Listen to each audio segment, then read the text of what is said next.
തൊഴുതു കഴിഞ്ഞാ നമുക്ക് തിരിച്ചു പോവാല്ലേ? അല്ല മോളെ, ഇവിടുത്തെ ഏറ്റവും വലിയ ചടങ്ങ് പാവങ്ങൾക്കുള്ള അന്നദാനോ. നിങ്ങളുടെ രണ്ടുപേരുടെയും പേരില് അന്നദാനം നടത്തണം. പ്രാർത്ഥനയും ഇവിടുത്തെ ചടങ്ങുകളും കഴിഞ്ഞ് അന്നദാനത്തിന് ശേഷം നമുക്ക് സമാധാനത്തോടെ തിരിച്ചു പോവാം. മനസ്സിലുള്ള പേടിയൊക്കെ തീർന്ന് ശാന്തമായ ഒരു ജീവിതം വേണ്ടേ നിങ്ങൾക്ക് രണ്ടുപേർക്കും? വേണോമേ?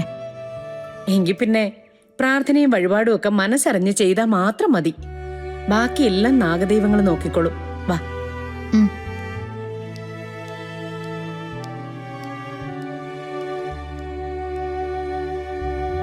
കഥ എന്തെന്നറിയില്ല നവീൻ, ഇവിടെ വന്നിറങ്ങിയപ്പോ മുതല് മനസ്സിനൊരു വല്ലാത്ത ആശ്വാസം തോന്നുന്നു. മറ്റു പല ക്ഷേത്രങ്ങളിലും അമ്മയോടും മുത്തശ്ശിയോടൊപ്പം പോയിട്ടുണ്ടെങ്കിലും എനിക്കിത് കിട്ടിയിട്ടില്ല. നന്നായി. ആദ്യം മനസ്സിലേക്കൊരു പോസിറ്റിവിറ്റി വന്നെങ്കിലേ നമ്മൾ ചെയ്യുന്നതിനൊക്കെ ഒരു ഫലം ഉണ്ടാവും.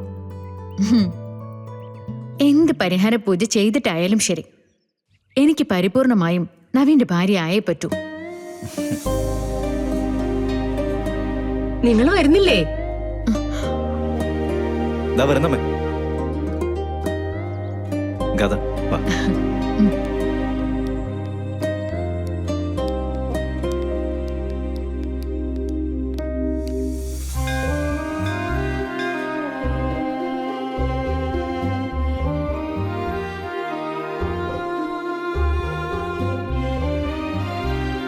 എല്ലാം വിശദമായി തന്നെ നടത്താം. ആദ്യം നടയിലേക്ക് ചെന്നോളൂ.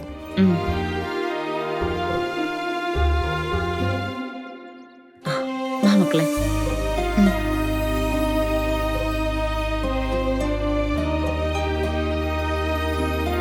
തൊഴുതോ.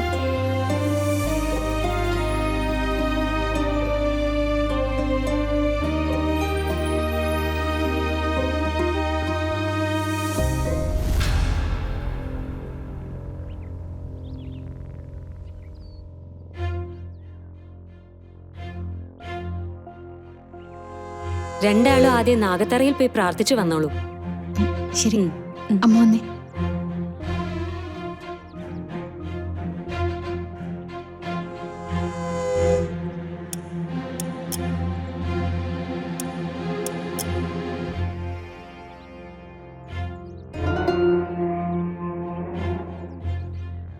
ദൈവമേ, ആരോരും ഇല്ലാത്ത ഞങ്ങൾക്ക് കാവലായി നിന്നത് അവിടുന്ന്. ഒരു ജീവിതം മുഴുവൻ അലച്ചിലായിരുന്നു. കിട്ടിയ എല്ലാ അഭയങ്ങളും വഴിമാറിപ്പോയി. എനിക്കും എൻ്റെ മോൾക്കും ആരുമില്ല. ഞങ്ങൾക്ക് എവിടെയും പോകാനുമില്ല. ഒരു വഴി കാട്ടിത്തന്ന് ഞങ്ങളെ അനുഗ്രഹിക്കണം. നാഗത്താമാരെ, ഗോപാലമാമനും സുനന്ദേച്ചി എവിടെയാണെന്ന് എനിക്ക് കാണിച്ചു തരണേ. എവിടെയായാലും അവർക്ക് ആപത്തൊന്നും വരുത്തല്ലേ.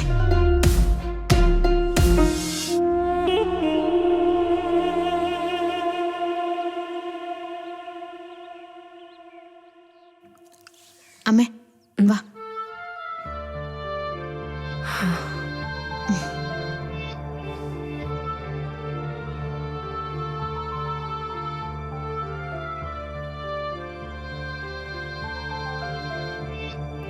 മോളെ, എന്താ അമ്മേ?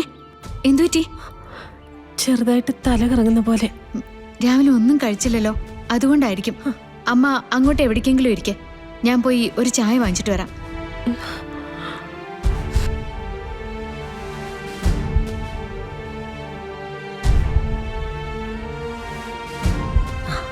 മക്കളെ,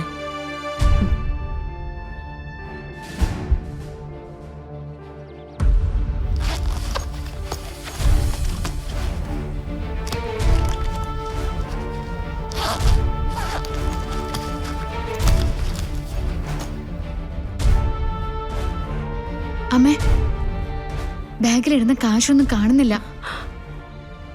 ഇന്നലെ രാത്രി ഇവിടെ വെച്ച് നഷ്ടപ്പെട്ടതാവും മോളെ. ഇനിയിപ്പം നമ്മൾ എന്ത് ചെയ്യും? ദേ, അവിടെ ആൾക്കൂട്ടല്ലേ, അവിടെ ചെന്ന് പോയിരിക്കെ. ഞാൻ പോയിട്ട് എന്തേലും വാങ്ങിച്ചിട്ട് വരാം. മോളെ, അങ്ങോട്ട് ചെല്ലമ്മേ, ചെല്ല.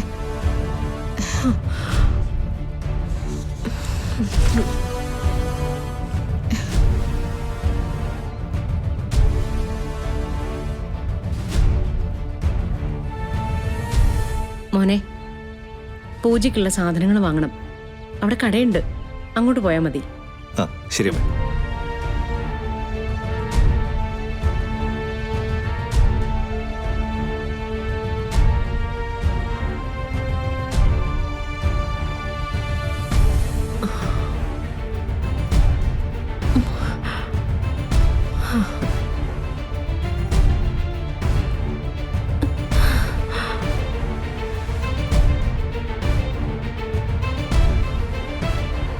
ഷാറേ, എന്തെങ്കിലും തരണേ.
ഈശ്വര, അമ്മയ്ക്ക് ഭക്ഷണം വാങ്ങിച്ചു കൊടുക്കാൻ ഒരു മാർഗവും ഇല്ലല്ലോ.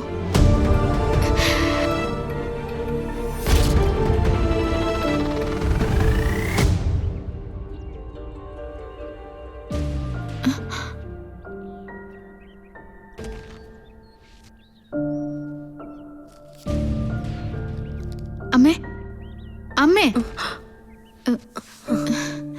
എന്താ മോളെ? ഇതാര് തന്ന രൂപയാ? അതെ, ഏതോ ഒരു സാറ് എല്ലാവർക്കും ഭിക്ഷ കൊടുത്തതാ. കൂട്ടത്തിൽ എനിക്കും തന്നതായിരിക്കും. നമ്മളിപ്പോ ഒന്നുമില്ലാത്തവരല്ലേ മോളെ. യാചിക്കാതെ തന്നെ ഭിക്ഷ കിട്ടി, അങ്ങനെ കരുതിയാ മതി. അതെ അമ്മേ, അമ്മയ്ക്ക് ഭക്ഷണം വാങ്ങിത്തരാൻ ഒരു മാർഗമില്ലാന്ന് പറഞ്ഞിരിക്കായിരുന്നു ഞാൻ. അതിനുള്ള വഴി ഈശ്വരൻ കാണിച്ചു തന്നു. അങ്ങനെ കരുതിയാൽ മതി നമുക്ക്. വാ അമ്മേ, പോവാം. നമുക്ക് പോയി എന്തെങ്കിലും കഴിക്കാം.